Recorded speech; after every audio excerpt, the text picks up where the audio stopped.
हाँ भाई, स्वागत है आप सभी का आज की क्लास में। आज हम नया टॉपिक लेकर आए हैं, नया सब्जेक्ट लेकर आए हैं।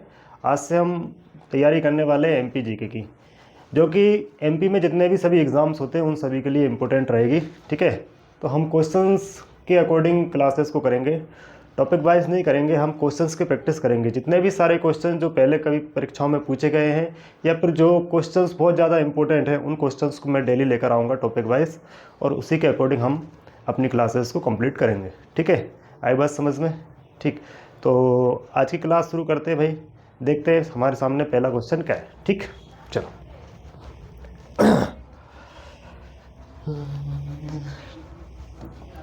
देखो भाई,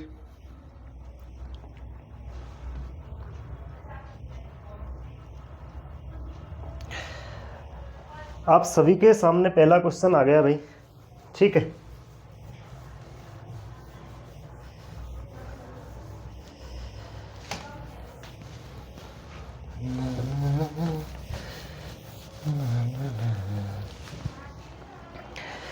तो देखो भाई, ये रहा पहला प्रश्न जो कि बहुत ज़्यादा इंपॉर्टेंट है। ठीक है, काफ़ी बार इस प्रश्न को पूछा गया है। प्रश्न में है, मध्य प्रदेश को हृदय प्रदेश की संज्ञा किसने प्रदान की है? ठीक है, मध्य प्रदेश को क्या कहा जाता है भाई? हृदय प्रदेश भी कहा जाता है। तो प्रश्न में पूछा गया है कि भाई जो हृदय प्रदेश कहा गया है मध्य प्रदेश को, किसके द्वारा कहा गया था? तो चार ऑप्शन हमारे सामने है, महात्मा गांधी, सरदार वल्लभ भाई पटेल, पंडित जवाहरलाल नेहरू और पंडित रविशंकर शुक्ल। तो राइट आंसर होने वाला भाई क्या होगा भाई? राइट आंसर होगा पंडित जवाहरलाल नेहरू। पंडित जवाहरलाल नेहरू द्वारा मध्य प्रदेश को हृदय प्रदेश की संज्ञा दी गई थी। ठीक है, आई बात समझ में? ठीक, इसके अलावा भी हम देख लेते हैं और भी कौन कौन से नाम है जिनसे मध्य प्रदेश को जाना जाता है भाई। तो देखिए वो कौन कौन से नाम है भाई। देखो, हृदय प्रदेश तो हृदय प्रदेश तो हमने पढ़ लिया भाई। हृदय प्रदेश किसके द्वारा नाम दिया गया था भाई? जवाहरलाल नेहरू के द्वारा। ठीक, दूसरा, प्रायद्वीपीय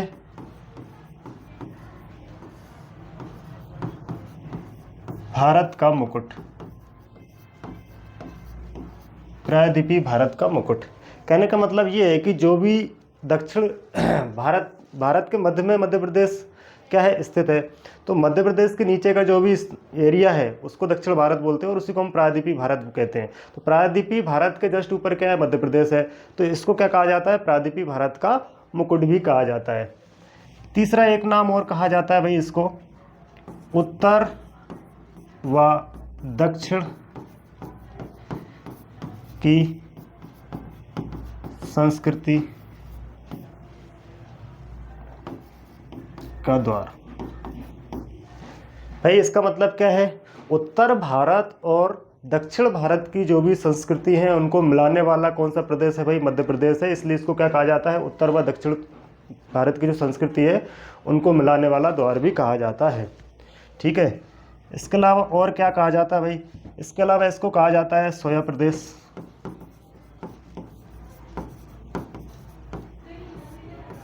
ठीक, इसके बाद कहा जाता है कोहिनूर प्रदेश। इसी को कहा जाता है जनजाति प्रदेश।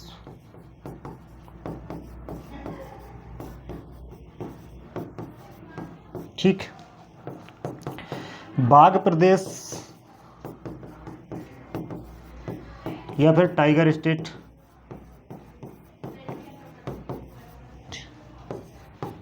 लियोपार्ड स्टेट या फिर तेंदुआ प्रदेश। ठीक, इसके साथ और भी कहा जाता है भाई, इसको घड़ियाल प्रदेश भी कहा जाता है। क्या कहा जाता है? घड़ियाल प्रदेश भी मध्य प्रदेश को कहा जाता है भाई। ठीक, इसके अलावा इसको वुल्फ प्रदेश भी कहा जाता है। ठीक, इसके अलावा गिद्ध प्रदेश। ठीक, नदियों का मायका।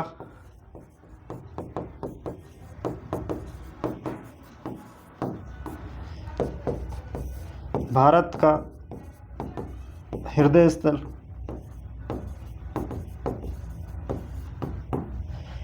तो इतने सारे नाम हैं जो कि मध्य प्रदेश को इन नामों से, सभी नामों से जाना जाता है। ठीक है, मध्य प्रदेश को मध्य प्रदेश के अलावा भी इतने सारे नामों से जाना जाता है। हृदय प्रदेश, प्रायद्वीपीय भारत का मुकुट, उत्तर व दक्षिण भारत की संस्कृति को मिलाने वाला द्वार, सोया प्रदेश, कोहिनूर प्रदेश, जनजातीय प्रदेश, बाघ प्रदेश, लियोपार्ड स्टेट या फिर तेंदुआ प्रदेश। इसके अलावा घड़ियाल प्रदेश, बुल्फ प्रदेश, गिद्ध प्रदेश, नदियों का मायका और भारत का हृदय स्थल, इन सभी नामों से मध्य प्रदेश को जाना जाता है। उम्मीद है आप सभी को ये बहुत अच्छे से समझ आ गया होगा प्रश्न, ठीक है। ठीक, इसी के साथ अगले प्रश्न की ओर बढ़ते हैं भाई। ठीक, चलो, ये रहा प्रश्न संख्या 2 आप सभी के सामने है। प्रश्न संख्या 2 आप सभी के सामने है भाई। प्रश्न में पूछा है मध्य प्रदेश और छत्तीसगढ़ राज्य के मध्य किस घाटी को लेकर विवाद चल रहा है।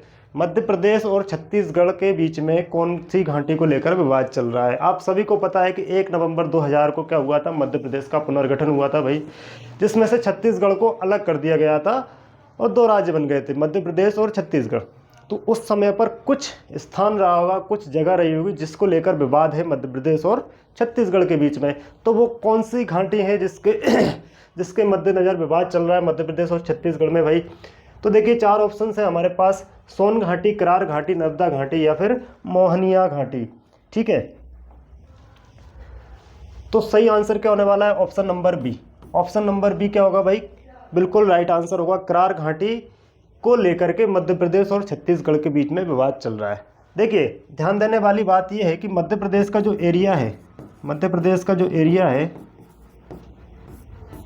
मध्य प्रदेश का क्षेत्रफल जो है वो क्या है भाई 4,08,252 किलोमीटर, 252 किलोमीटर स्क्वायर। ठीक है, और अगर करार घाटी जो है जिसके लिए विवाद चल रहा है उस स्थान को छोड़ दिया जाए तो कितना बचता है फिर भाई, 4,08,245 किलोमीटर स्क्वायर।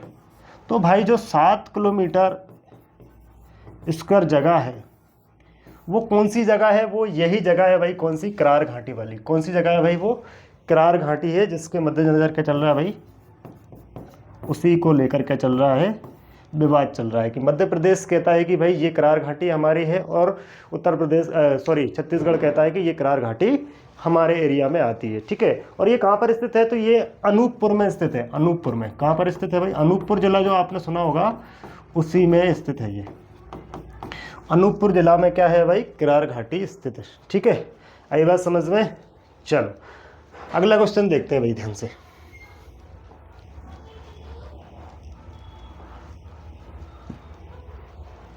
प्रश्न संख्या 3, प्रश्न संख्या 3 आप सभी के सामने है भाई, ध्यान से देखें। मध्य प्रदेश के राजकीय गान के रचनाकार कौन है। मध्य प्रदेश के राजकीय गान के रचनाकार कौन है, ये हमें बताना है भाई। मध्य प्रदेश का राजकीय गान क्या है भाई, सुख का दाता सबका साथी। ठीक है, ये क्या है, मध्य प्रदेश का राजकीय गान है। ठीक, तो मध्य प्रदेश का जो राजकीय गान है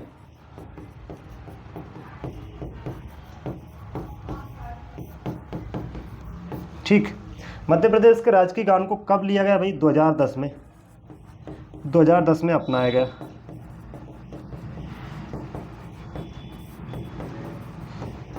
में अपनाया गया। दूसरी बात, क्या नाम था इसका भाई, सुख का दाता सबका साथी।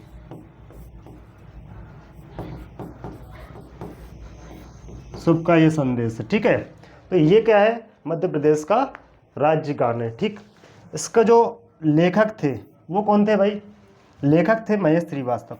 लेखक कौन है भाई, महेश श्रीवास्तव। लेखक कौन है, महेश श्रीवास्तव।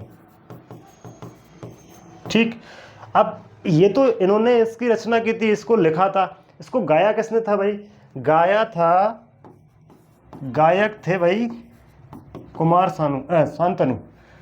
कौन थे भाई, शांतनु। कौन थे, शांतनु। अच्छा, इसको म्यूजिक किसने दिया था भाई, म्यूजिक या संगीत संगीत किसने दिया भाई, सुनील झा ने। किसने दिया, सुनील झा ने। ठीक, तो मध्य प्रदेश का जो राजकीय गान है उसको कब अपनाया गया था भाई, 2010 में अपनाया गया था, जिसका क्या नाम है, सुख का दाता सबका साथी शुभ का ये संदेश है। ठीक है, और इसके अलावा इसका जो लेखक है वो कौन है, महेश श्रीवास्तव है। संगीत किसने दिया था भाई, तो सुनील झा ने दिया था। और इसके अलावा इसको गाया किसने था, तो शांतनु मुखर्जी हैं, उन्होंने इसको गाया था। अब देख लेते हैं ऑप्शंस। ऑप्शंस में क्या क्या दिया गया है भाई, देखिए ध्यान से। ऑप्शंस में दिया है कि शान या फिर शांतनु मुखर्जी, शान भी बोलते हैं उनको शॉर्ट में, या फिर शांतनु मुखर्जी, अनिल माधव दवे, महेश श्रीवास्तव और सुनील झा। हमने बात की भाई, देखो जो शांतनु मुखर्जी है वो क्या है भाई, इसके लेखक है। शांतनु मुखर्जी क्या है भाई, इसके लेखक हैं, किसके, मध्य प्रदेश गान के, ठीक। सॉरी, ये गायक है, कौन है भाई, गायक है, ठीक। और इसके बाद में महेश श्रीवास्तव की बात करते हैं तो इन्होंने क्या किया, इसको लिखा है, तो ये क्या कौन है, लेखक है। और सुनील झा क्या है भाई, संगीतकार है। सुनील झा क्या है भाई, संगीतकार है, ठीक है। तो ये सब क्या है भाई, मध्य प्रदेश के बारे में है, ठीक। महेश श्रीवास्तव जो है, इन्होंने, इनकी एक पुस्तक भी है भाई, महेश श्रीवास्तव की एक पुस्तक है जिसका नाम है प्रणाम मध्य प्रदेश। क्या नाम है भाई, प्रणाम मध्य प्रदेश। महेश श्रीवास्तव की जो पुस्तक का नाम है वो क्या है भाई, प्रणाम मध्य प्रदेश। इन्हीं महेश श्रीवास्तव जी को 2012 में गणेश शंकर विद्यार्थी राष्ट्रीय पत्रकारिता पुरस्कार भी दिया गया। इन्हीं को क्या किया गया था भाई, 2012 में राष्ट्रीय गणेश शंकर विद्यार्थी राष्ट्रीय पत्रकारिता पुरस्कार से भी नवाजा गया था, ठीक है। तो ये सब रहा किसके बारे में भाई, मध्य प्रदेश के राजकीय गान के बारे में, ठीक है। आ रहा है समझ में भाई आप सभी को, ठीक है। चलिए प्रश्न संख्या 4 आप सभी के सामने है भाई। प्रश्न संख्या 4 अभी सभी के सामने है। मध्य प्रदेश का उत्तर से दक्षिण की ओर विस्तार कितना है। मध्य प्रदेश जो है उसका विस्तार कहाँ से लेकर कितना है, कहाँ तक कितना है, ठीक है। दूरी बतानी है भाई कि पूर्व से पश्चिम में कितनी दूर तक फैला हुआ है मध्य प्रदेश, और उत्तर से लेकर दक्षिण में कितनी दूर तक फैला हुआ है मध्य प्रदेश। तो ध्यान से देखिए भाई, ऑप्शंस दिए 605 किलोमीटर, 870 किलोमीटर, 760 किलोमीटर और 635 किलोमीटर। उत्तर से दक्षिण की दूरी बतानी, कहाँ से बतानी, ऊपर से लेकर नीचे की दूरी बतानी है, तो वो कितनी है भाई, 605 किलोमीटर। उत्तर से दक्षिण की दूरी कितनी है भाई, 605 किलोमीटर। आप सभी जानते हैं भाई, देखिए मान लीजिए ये मध्य प्रदेश का मैप है, ठीक। तो ये पूर्व से पश्चिम है भाई, ये पूर्व से पश्चिम है, और ये उत्तर से दक्षिण है, ठीक। ये हमारे सामने इस तरीके से दिया गया, ठीक। तो हमें क्या बताना है भाई, अब बताना है कि इसकी दूरी कितनी है। तो पूर्व से लेकर पश्चिम की दूरी कितनी है भाई, पूर्व से लेकर पश्चिम की दूरी कितनी है भाई, 870 किलोमीटर। कितनी है भाई, 870 किलोमीटर। पूर्व से लेकर पश्चिम की दूरी कितनी है, 870 किलोमीटर है। और इसी के साथ उत्तर से लेकर दक्षिण की कितनी दूरी है भाई, 605 किलोमीटर। उत्तर से लेकर दक्षिण के लिए कितनी दूरी है भाई, 605 किलोमीटर। और पूर्व से लेकर पश्चिम में कितनी दूर तक फैला हुआ है, 870 किलोमीटर तक मध्य प्रदेश फैला हुआ है, ठीक है। आई बात समझ में भाई, उम्मीद है बहुत अच्छे से समझ में आ रहा होगा। तो ये रहा था हमारा क्वेश्चन नंबर 4, ठीक। अगले प्रश्न पे चलते हैं भाई। प्रश्न संख्या 5 हम सभी के सामने है भाई। मध्य प्रदेश सरकार ने वर्ष 1981 में क्रमशः राजकीय पशु एवं पक्षी घोषित किया था। मध्य प्रदेश सरकार ने क्या किया था भाई, 1981 में राजकीय पशु और पक्षी घोषित किया था, ठीक। तो वो किस किस को किया था, तो देखो भाई, बारहसिंगा और दूधराज, बारहसिंगा और दूधराज को क्या किया था भाई, 1981 में राजकीय पशु एवं पक्षी घोषित किया था। ऑप्शन नंबर सी क्या होगा, राइट आंसर होगा। ऑप्शन नंबर सी क्या होगा भाई, राइट आंसर होगा। राजकीय पशु, राजकीय पशु कौन था भाई, किसको घोषित किया था, बारहसिंगा को, बारहसिंगा, ठीक है। इसका वैज्ञानिक नाम भी है क्या, हाँ सर है, रूसबस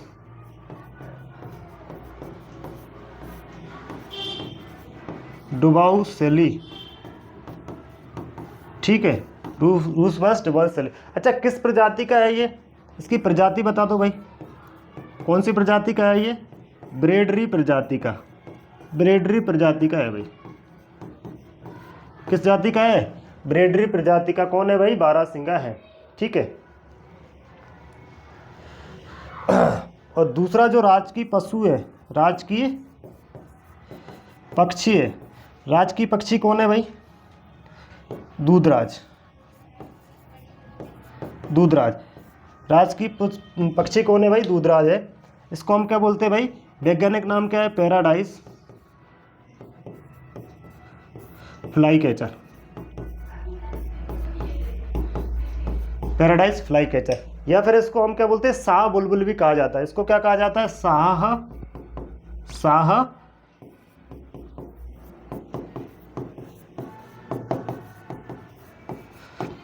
शाह बुलबुल भी इसको कहा जाता है। ठीक है, तो राजकीय पशु कौन है भाई? बारहसिंगा है। और राजकीय पक्षी कौन है भाई? दूधराज या पैराडाइज फ्लाई कैचर या फिर शाह बुलबुल भी इसको कहा जाता है। ठीक, चलो समझ आ रहा है भाई? अगला प्रश्न देखें ध्यान से। अगला प्रश्न आप सभी के सामने है भाई।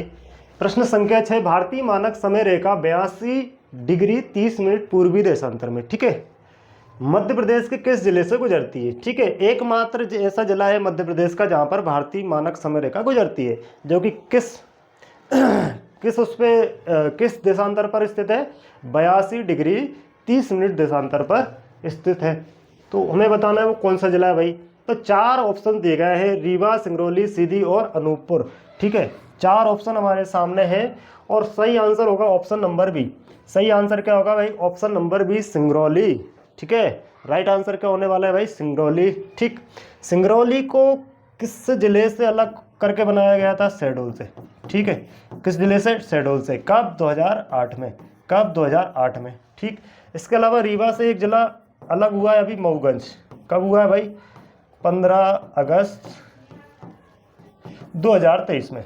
2023 में। ठीक है, मऊगंज जिला बनाया गया भाई। ठीक है,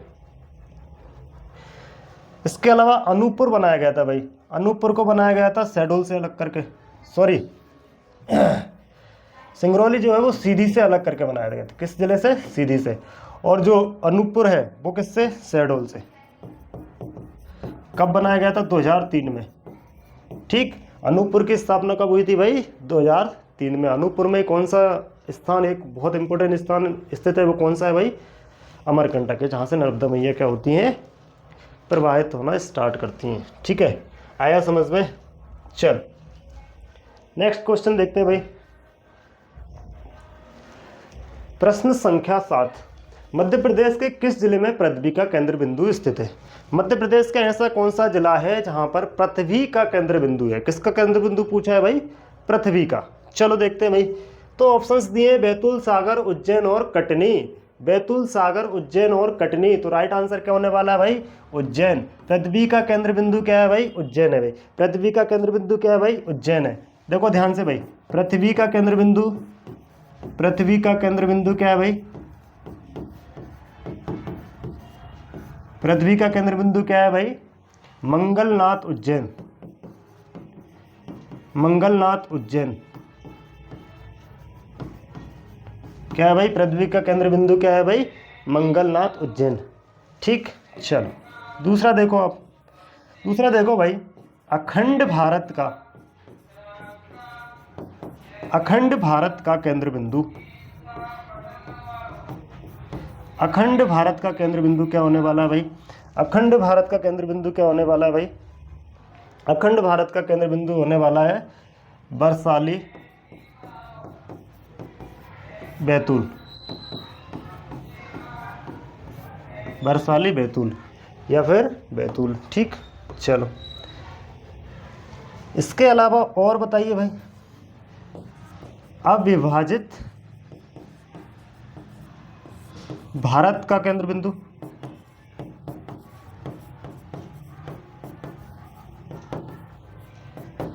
अविभाजित भारत का केंद्र बिंदु क्या था भाई? तो वो था भाई करौंदी, कटनी में। करौंदी, कटनी। अगर जगह की बात करें तो वो कौन सी जगह थी भाई? करौंदी। ठीक है, और किस जिले में? कटनी जिले में। किस जिले में भाई? कटनी जिले में। ठीक है, चलो अब जो वर्तमान भारत है, वर्तमान भारत का केंद्र बिंदु क्या है भाई आज की डेट में? वर्तमान भारत का केंद्र बिंदु, वर्तमान भारत का केंद्र बिंदु क्या होगा भाई? वर्तमान भारत का केंद्र बिंदु होगा हमारा प्यारा सा विदिशा। कौन सा जिला होगा भाई? विदिशा। जिला नहीं होगा, जगह ही का नाम क्या है? विदिशा है। कौन सी जगह है? विदिशा है। ठीक, अब देख लेते हैं भाई, मध्य प्रदेश बचा हमारा। मध्य प्रदेश का केंद्र बिंदु बताओ भाई। मध्य प्रदेश का केंद्र बिंदु, मध्य प्रदेश का केंद्र बिंदु क्या होगा भाई? मध्य प्रदेश का केंद्र बिंदु हमारा प्यारा सा सागर। कौन सा होगा भाई? सागर। सागर क्या है? मध्य प्रदेश का केंद्र बिंदु है। ठीक है, आई बात समझ में भाई? आई बात समझ में? ठीक है, तो ये रहा था हमारा मध्य प्रदेश का किस जिले में पृथ्वी का केंद्र बिंदु स्थित है, तो वो उज्जैन के मंगलनाथ में स्थित है। ठीक है, चल ये रहा अगला प्रश्न आप सभी के सामने। ठीक, देखिए मध्य प्रदेश की उत्तरी स्थिति का विस्तार बताइए। उत्तरी स्थिति का विस्तार इसलिए बताना है क्योंकि जो मध्य प्रदेश स्थित है वो किस गोलार्ध में स्थित है भाई? उत्तरी गोलार्ध में स्थित है। ठीक, चलो सुनो, उत्तरी गोलार्ध का क्या मतलब है भाई? पृथ्वी दो गोलार्ध में बटी हुई है, एक दक्षिणी गोलार्ध और एक उत्तरी गोलार्ध। तो उत्तरी गोलार्ध में हमारा मध्य प्रदेश पूरा स्थित है। ठीक है, इसके अलावा देशांतर की बात की जाती है तो एक होता है पश्चिमी देशांतर और एक होता है पूर्वी देशांतर। तो मध्य प्रदेश कौन से देशांतर में स्थित है भाई? पूर्वी देशांतर में स्थित है। ठीक है, इतनी बात आई समझ में? चलो अब देख लेते हैं कि इसकी स्थिति का विस्तार कहाँ से लेकर कहाँ तक है। ठीक, पहला ऑप्शन दिया 21 डिग्री 6 मिनट उत्तरी अक्षांश से लेकर 26 डिग्री 30 मिनट उत्तरी अक्षांश तक, तथा 74 डिग्री 9 मिनट पूर्वी देशांतर से लेकर 82 डिग्री 48 मिनट पूर्वी देशांतर तक। ऑप्शन नंबर ए क्या है? बिल्कुल राइट आंसर है। ऑप्शन नंबर ए क्या है? बिल्कुल सही उत्तर है। ठीक है, और इस स्थिति पर कौन सा जिला है भाई? इस स्थिति पर कौन सा जिला है? सिंगरौली। कौन सा जिला है? सिंगरौली। ठीक है, यहां से क्या होता है भाई?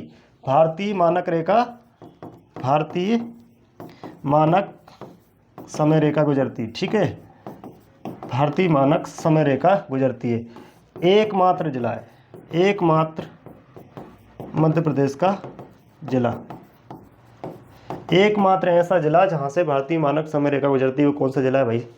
सिंगरौली है। ठीक है, सिंगरौली जिला है। ठीक, चलो आया समझ में?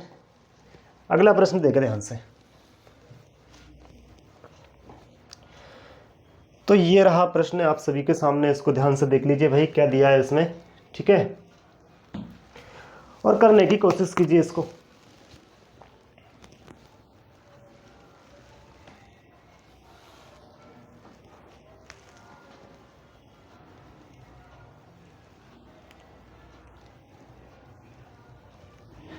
देखो भाई, चार ऑप्शंस दिए, राजकीय वृक्ष, राजकीय पुष्प, राजकीय फल और राजकीय फसल। ठीक है, चारों ऑप्शंस को ध्यान से देख लो। और दिया है उनके सामने आम, सोयाबीन, सफ़ेद लिली और बरगद। तो कौन सा किसके सामने आएगा वो हमें देखना है यहाँ पर। देखो भाई, राजकीय वृक्ष क्या है भाई? राजकीय वृक्ष क्या है भाई? बरगद है। राजकीय वृक्ष क्या है भाई? बरगद है। राजकीय वृक्ष क्या है? बरगद है। ठीक है, राजकीय वृक्ष को क्या बोलते हैं और हम? फाइकस वैनगेलेसिस। ठीक है, राजकीय वृक्ष क्या है भाई? बरगद है। राजकीय वृक्ष क्या है भाई? बरगद है। इसके बाद में राजकीय पुष्प, राजकीय पुष्प क्या है भाई? सफेद लिली। राजकीय पुष्प क्या है भाई? सफेद लिली। क्या बोलते हैं इसको? लिलियम कैंडिमम। क्या बोलते हैं? लिलियम कैंडिमम। ठीक, इसके अलावा राजकीय फल, राजकीय फल कौन सा है भाई? आम है। मध्य प्रदेश का राजकीय फल कौन सा है? आम है। इसको क्या बोलते हैं भाई वैज्ञानिक भाषा में? मैंगीफोरा इंडिका। भाई मध्य प्रदेश का राजकीय फल कौन सा है? वो आम है। और क्या बोला जाता है उसको? मैंगीफोरा इंडिका बोला जाता है वैज्ञानिक नाम में। ठीक है, राजकीय फसल, राजकीय फसल क्या है भाई? सोयाबीन है। सोया स्टेट भी बोला जाता है, सोयाबीन प्रदेश भी बोला जाता है, या फिर सोया प्रदेश भी मध्य प्रदेश को कहा जाता है, क्योंकि सबसे अधिक जो सोयाबीन का उत्पादन होता है हमारे प्यारे मध्य प्रदेश में होता है। सोयाबीन को बोलते हैं ग्लाइसिन मैक्स। सोयाबीन का जो वैज्ञानिक नाम है वो क्या है भाई? Glycine max. ठीक है, आगे बात समझ में भाई? ठीक है, तो पहले का कौन सा है भाई? दा। पहले का दा ऑप्शन नंबर ए हो सकता है और ऑप्शन नंबर डी भी हो सकता है। दूसरे का राजकीय पुष्प क्या है भाई? दूसरे का राजकीय पुष्प क्या है? सा, सफेद लिली। दूसरे का सा, दूसरे का सा। ठीक है। अब तीसरा देख लो भाई, राजकीय फल क्या है? आम है। राजकीय फल क्या है? आम है। तो ऑप्शन नंबर ए, तो ये गलत हो जाएगा भाई। ऑप्शन नंबर डी क्या हो जाएगा? गलत। और ऑप्शन नंबर ए क्या हो जाएगा? राइट हो जाएगा भाई। ऑप्शन नंबर ए क्या है? बिल्कुल सही उत्तर है भाई। समझ में आ रहा है क्या? ठीक है। बहुत ज़्यादा उम्मीद है कि आप सभी को बहुत अच्छे से समझ में आ रहा होगा भाई। ठीक, चलो ये प्रश्न होता है यहीं पे समाप्त। देखते हैं अगला प्रश्न। तो ये बहुत प्यारा सा प्रश्न हम सभी के सामने है। क्षेत्रफल की दृष्टि से मध्य प्रदेश का देश में कौन सा स्थान है? क्षेत्रफल की दृष्टि से मध्य प्रदेश का राज्यों में, ठीक है, जितने भी राज्य हैं मध्य प्रदेश में, जैसे 28 अपने देश में, उनमें क्षेत्रफल के आधार पर कौन सा नंबर है मध्य प्रदेश का? ठीक, देखो ध्यान से। 4 ऑप्शन हमारे सामने है, प्रथम, द्वितीय, तृतीय या फिर चतुर्थ। भाई मध्य प्रदेश का कौन सा स्थान आता है? द्वितीय स्थान आता है। किसके आधार पर? क्षेत्रफल के आधार पर। क्षेत्रफल की दृष्टि से। किसकी दृष्टि से भाई? क्षेत्रफल की दृष्टि से। मध्य प्रदेश का कौन सा स्थान है? दूसरा है। तो पहले स्थान पर कौन है भाई? पहले स्थान पर राजस्थान है। पहले स्थान पर कौन है? राजस्थान है। दूसरे स्थान पर कौन है? मध्य प्रदेश है। हमारा प्यारा मध्य प्रदेश दूसरे स्थान पर है भाई। ठीक, तीसरे स्थान पर हमारा पड़ोसी है महाराष्ट्र। तीसरे स्थान पर कौन है भाई? महाराष्ट्र। और चौथे स्थान पर आ जाता है उत्तर प्रदेश, फिर से एक और पड़ोसी। ठीक, तो पहले नंबर पे आ जाता है राजस्थान, दूसरे पर मध्य प्रदेश, तीसरे पर महाराष्ट्र और चौथे पर उत्तर प्रदेश। क्षेत्रफल की दृष्टि से ये सब राज्यों के बड़े छोटे जैसे भी हैं, उनके क्षेत्रफल के आधार पर तुलना है। ठीक है। ठीक, प्रश्न संख्या 11 आप सभी के सामने है। प्रश्न संख्या 11 को ध्यान से देखें। प्रश्न संख्या 11 को ध्यान से देखें। चल, मध्य प्रदेश के गठन 1 नवंबर 1956 के समय राज्य का कुल क्षेत्रफल कितना था? ठीक है, देखो प्रश्न में पूछेगा वो 1 नवंबर 1956 के अनुसार मध्य प्रदेश का क्षेत्रफल कितना है, 1 नवंबर 2000 के अनुसार मध्य प्रदेश का क्षेत्रफल कितना है। तो इस बात का हमें हमेशा ध्यान रखना है कि उसने पूछा कब का है। ठीक है। ठीक, मध्य प्रदेश तो पहले से भी था, तो पुनर्गठन शब्द उसके साथ वो यहाँ पर भी लगा सकता है 1 नवंबर 1956 में, और 1 नवंबर 2000 में भी पुनर्गठन शब्द लगा सकता है। ठीक, तो हमें इस बात का ध्यान रखना है कि पूछा कब का है उसने। तो देखो भाई, इसने पूछा है 1 नवंबर 1956 के समय का। 1 नवंबर 1956 के अनुसार मध्य प्रदेश का जो क्षेत्रफल था वो क्या था भाई? 4,43,446 वर्ग किलोमीटर। 4,43,446 वर्ग किलोमीटर। ये कब के अकॉर्डिंग है भाई? ये तो कब के अकॉर्डिंग है? 1 नवंबर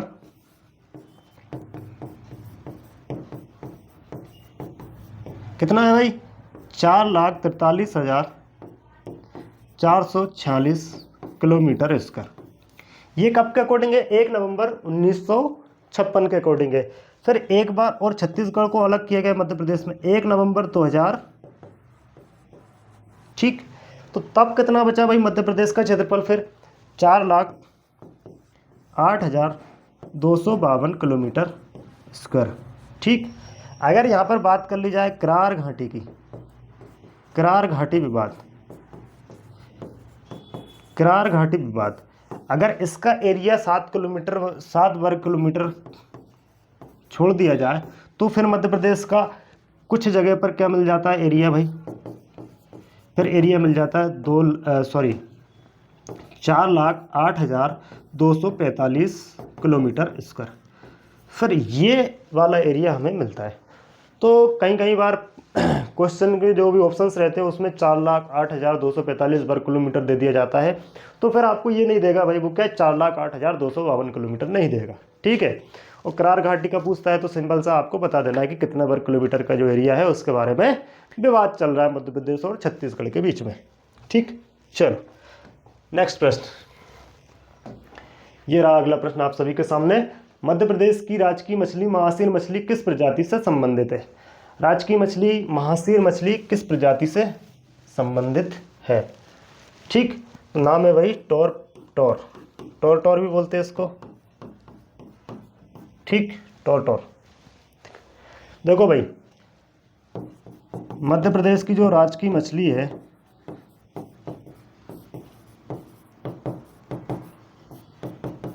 ठीक, इसको राजकीय मछली का उसका नाम क्या है? महासीर।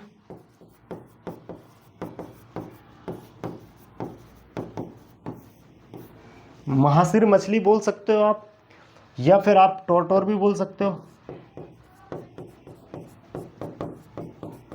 प्रश्न में आपको टोरटोर करके भी ऑप्शंस आ सकते हैं, या फिर आपको टोर प्यूटीटोरा ये नाम भी आ सकता है। ठीक, इन तीनों नाम में से कोई एक नाम पूछ लिया जाएगा भाई। ठीक, चलो। इसके अलावा इसको कब राज की मछली घोषित किया गया था भाई? 26 सितंबर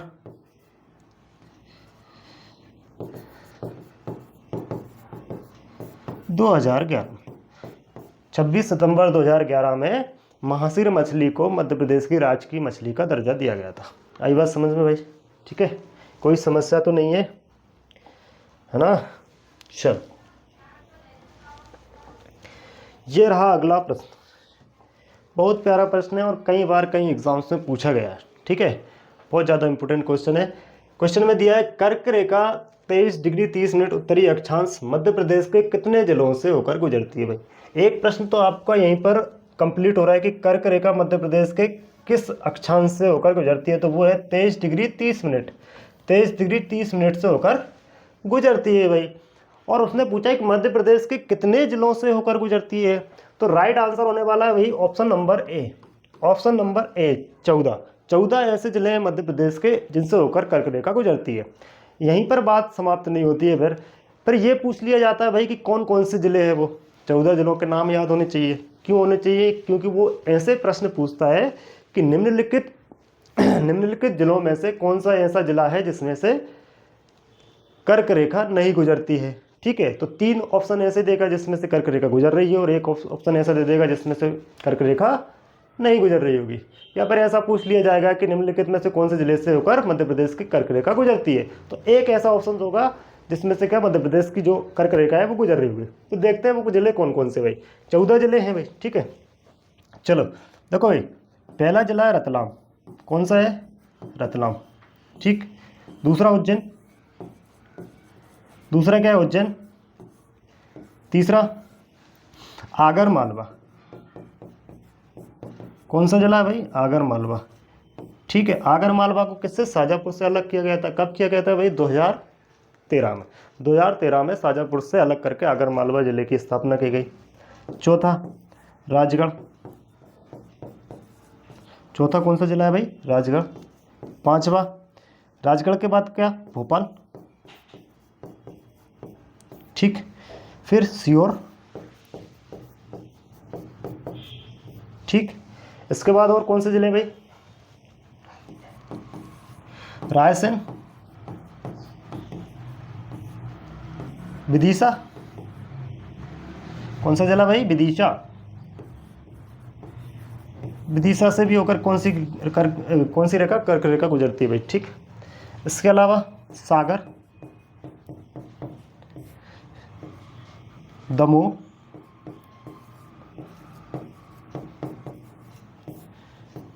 कटनी, जबलपुर। ठीक, 2 जिले और बच रहे हैं, वो कौन कौन से भाई? उमरिया, और 14वां जिला कौन सा है? शहडोल। ये वो ऐसे 14 जिले हैं जिनसे होकर के मध्य प्रदेश में क्या हो रहा है? कर्क रेखा गुजरती है। इन सभी जिलों से कर्क रेखा निकलती है। ठीक है, आई बात समझ में भाई? ठीक है, तो इन सभी को आप नोट कर सकते हैं, बहुत ज़्यादा इंपॉर्टेंट क्वेश्चन है। ठीक, चलो आगे बढ़ते हैं इसी के साथ भाई। अगला क्वेश्चन आप सभी के सामने है, प्रश्न संख्या 14। मध्य प्रदेश की राजकीय भाषा किस भाषा को घोषित किया गया? मध्य प्रदेश की राजकीय भाषा किस भाषा को घोषित किया गया भाई? राजकीय भाषा क्या होती है भाई? जिस भाषा का ऑफिशियल रूप से उपयोग किया जाता है, सरकार द्वारा ऑफिशियल भाषा या ऑफिस में जो यूज़ की जाती है सरकार द्वारा, उस भाषा को हम राजकीय भाषा कहते हैं। ठीक है, चल देखो, राजकीय भाषा मध्य प्रदेश की क्या है भाई? सब जानते हैं, हिंदी है। कौन सी है? हिंदी है। ठीक है, इसको कब मध्य प्रदेश की स्थापना के साथ ही 1 नवंबर 1956 को अपना लिया गया था भाई राजकीय भाषा के रूप में। राजकीय भाषा के रूप में 1 नवंबर 1956 को ही अपना लिया गया था। क्यों? क्योंकि भाई मध्य प्रदेश की जो स्थापना हुई थी वो भाषाई आधार पर ही तो हुई थी। 16 राज्यों की स्थापना हुई थी 1956 में, भाषाई आधार पर स्थापना।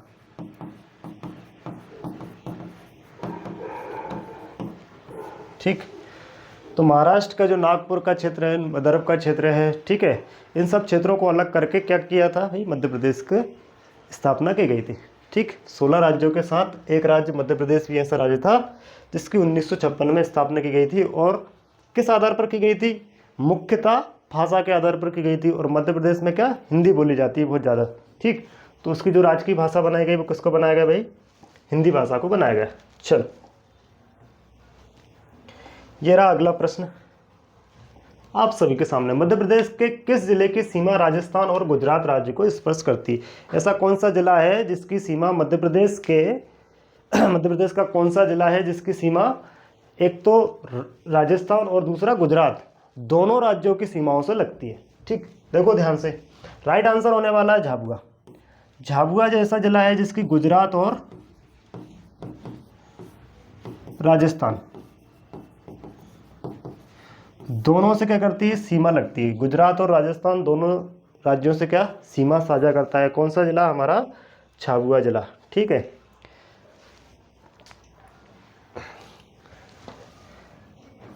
अलीराजपुर, अलीराजपुर को 2008 में किससे, झाबुआ से अलग किया था भाई। झाबुआ से अलग करके किसको बनाया गया था, अलीराजपुर को बनाया गया था। ठीक है, चलो, अलीराजपुर की सीमा किस किस से लगती है, तो अलीराजपुर की सीमा लगती है भाई एक तो लगती है गुजरात से और दूसरा लगती है महाराष्ट्र से। दो ऐसे राज्य जिनसे अलीराजपुर अपनी सीमा साझा करता है। इसके बाद रतलाम की बात करते हैं, रतलाम और नीमच। रतलाम किससे भाई, राजस्थान से सीमा साझा करता है। ठीक है, रतलाम का क्या प्रसिद्ध है भाई,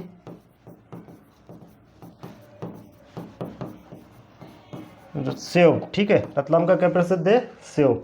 ठीक, चलो, आया समझ में भाई। बहुत ज़्यादा इंपॉर्टेंट क्वेश्चन है, इस प्रकार के क्वेश्चंस हमेशा पूछे जाते हैं। ठीक है, तो यहाँ पर हमारे 15 प्रश्न क्या हो चुके हैं, समाप्त हो चुके हैं भाई। 15 प्रश्न हमारे क्या हो चुके हैं, समाप्त हो चुके हैं। ठीक है, तो आज की जो हमारी पहली क्लास थी वो मध्य प्रदेश जीके के लिए थी। ठीक है, और इसी प्रकार से ये वाली जो सीरीज़ है अब परमानेंट चलेगी। ठीक, रोज़ 15 क्वेश्चन लेकर आऊँगा मैं आपको और उनका बाकायदा एनालिसिस करेंगे और समझेंगे। जो भी मोस्ट इम्पोर्टेंट क्वेश्चन है उनकी क्लासेस हुआ करेगी। ठीक है, तो पढ़ते रहिए, क्लासेस को परमानेंट रेगुलर लेते रहिए। ठीक है, तो मिलते हैं कल। जय हिंद।